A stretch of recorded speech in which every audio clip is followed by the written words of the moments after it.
Sir నమస్తే sir, మా bank లో మంచి ఆఫర్స్ తో ఒక క్రెడిట్ కార్డు ఉంది, తీసుకోండి sir. Please sir, please sir. నేను వచ్చిన పని వేరు, మీరు చెప్తుంది వేరు. సర్లేండి, నాకు కార్డు కావాలి, ఎలాగో ఇవ్వండి. హా సార్, 1 మినిట్ సార్. చిన్న కండిషన్, నా కార్డుకి పేమెంట్ గేట్వే రూపే కావాలి, అంతగాని వీసా మాస్టర్ కార్డ్ అయితే నాకు వద్దు సార్. ఇలా ఏది కావాలో అడిగే అధికారం మీకైతే లేదు.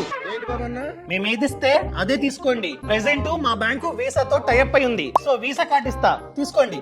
నేను మరీ ఎంత కనపడుతున్నా సార్, ఆర్బీఐ కొత్త రూల్ ప్రకారం మాకు అనగా మా కస్టమర్స్ కి స్వయంగా ఎటువంటి పేమెంట్ గేట్వే కావాలో చూస్ చేసుకోవచ్చు. అది మేబీ వీసా కావచ్చు, మాస్టర్ కార్డ్ కావచ్చు, లేదా రూపే కావచ్చు, మా ఇష్టం. అదే విధంగా మేము కార్డ్ కి అప్లై చేసే టైంలోనే మీరు మాకైతే ఆప్షన్ ఇవ్వాలి, మూడిటిలో ఏది కావాలో చూస్ చేసుకోండి అని చెప్పి. పర్సనల్ గా నాకైతే రూపే కావాలి, ఎందుకంటే ఫ్యూచర్ లో కార్డ్ వచ్చిన తర్వాత నేను నా యూపీఐ కి ఈ క్రెడిట్ కార్డ్ ని లింక్ చేసుకుందాం అనుకుంటున్నా. నాకు రూపే కార్డు ఇవ్వండి సార్. ఎవరు చెప్తారండి ఇవన్నీ మీకు? అట్లుంటది మనతో.